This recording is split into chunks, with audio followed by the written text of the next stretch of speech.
Multan test ম্যাচটা আসলে কখনো ভুলবো না। ওটা আসলে একটা স্পেশাল টেস্ট ম্যাচ, ওটার আবেগটা আসলে অন্যরকম ছিল। সেন্সেশন বলবো, সুপারস্টার বলবো না, আমি বলবো সেন্সেশন। সুপারস্টার হয়ে ওঠার মতো সামর্থ্য তার আছে। আমরা ভয় পাচ্ছি না ফর শিওর। আমার মনে হয় ওইখান থেকে আমরা বেরোয় আসছি। সিলেক্টেড হলেও যা, সিলেক্টেড না হলেও তা।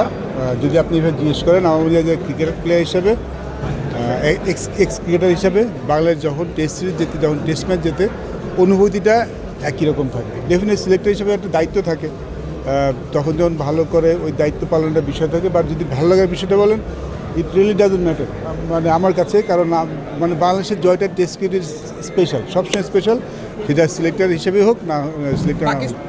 মুলতান টেস্ট ম্যাচটা আসলে কখনো ভুলবো না। ওটা আসলে একটা স্পেশাল টেস্ট ম্যাচ, ওটার আবেগটা আসলে অন্যরকম ছিল। তখনকার ক্রিকেটার এখনকার ক্রিকেট তো ডিফারেন্ট ডেফিনেটলি। বাট এই টেস্ট সিরিজটাতে একটা ভালো বিষয় ছিল, দেখুন আমরা মনে এই টেস্ট সিরিজটাতে আমাদের যে একটা ট্যাগিং ছিল, যে আমরা আমাদের মতো হোম কন্ডিশন বানিয়ে জিতি, সেখান থেকে মানে বাংলাদেশ বেরোয় আসতে পেরেছে। আমার মনে হচ্ছে স্টেটমেন্ট ফ্রম বাংলাদেশ ক্রিকেট সবার কাছে, যে বাংলাদেশের টেস্ট ম্যাচ জিততে তাদের হোম কন্ডিশন বানাতে হবে না, যে কোনো কন্ডিশন বানিয়ে জিততে পারে। আমরা ভয় পাচ্ছি না ফর শিওর। আমার মনে হয় ওইখান থেকে আমরা বেরোয় আসছি। আমরা যখন প্রথম টেস্ট ম্যাচ খেলতে যাই টেস্ট সিরিজ খেলতে যাই অস্ট্রেলিয়াতে, তখন আমাদের কিন্তু অনেক কথা হয়েছিল। সেখানে কিন্তু বাংলাদেশ খারাপ খেলেনি। আমাদের একদিনে টেস্ট ম্যাচ শেষ করার কথা হয়েছিল, কিন্তু আমরা কিন্তু আমার মনে আছে দুটি টেস্ট ম্যাচে 4 দিন পর্যন্ত আমরা লাস্ট করেছি এবং ভালো খেলেছিলাম। অস্ট্রেলিয়ান ক্রিকেটার আমাদের অনেক প্রশংসা করেছে। আমাদের দলটা এখন অনেক দূর এসছে। আমরা মনে হয় রেজাল্টের কথা বলবো না, বাট চ্যালেঞ্জ জানানোর জন্য বাংলাদেশ মানে এখন প্রস্তুত। আমরা confident, definitely it's a big challenge, tough series আমাদের জন্য, বাট সেটা মোকাবেলা করার জন্য আমরা মনে প্রস্তুত।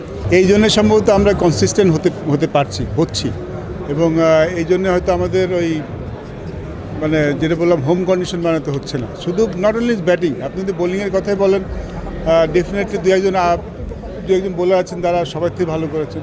Obviously Nahid Rana outstanding. যদি আপনি পারফরমেন্স দেখেন, তাইজুল প্রথম টেস্টে হয়তো বেশি উইকেট পাননি, কিন্তু ইম্পর্টেন্ট ব্রেক থ্রু দিয়েছিলেন।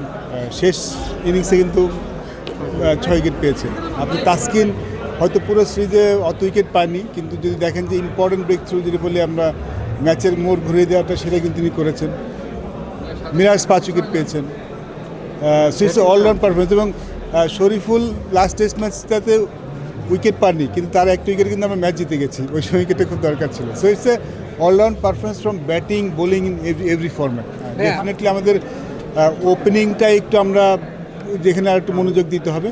এছাড়া বাকি সবাই মানে আমাদের কারোর উপর ডিপেন্ড করতে হচ্ছে, যে এই টিমটা সবচেয়ে ভালো দিক। ওই সময় তো অস্ট্রেলিয়া সিরিজ আছে, তো সেটা নিয়ে ডেফিনেটলি মনোযোগ থাকবে। বাট ফুটবল ওয়ার্ল্ড কাপ তো নিয়ে তো একটা সবসময় একটা আলাদা আকর্ষণ থাকে। ডেফিনেটলি আমি Brazilian supporter, that doesn't mean I hate Argentina.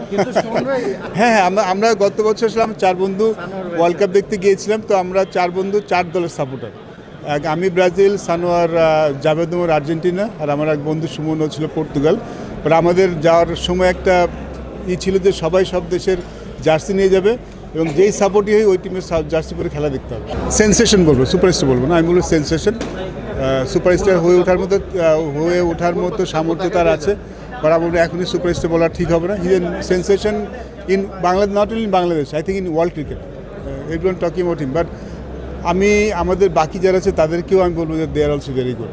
Taskin বলেন, শরীফুল বলেন, আমাদের বাইরে আরও কিছু দুজন ভালো খেলার বসে আছেন, মিরাজ, তাইজুল, সবাই ভালো বলে। সো আলাদা করা খুব মুশকিল। সত্যি কথা বলতে আমি এখন সেলিব্রেশনের মুডে আছি।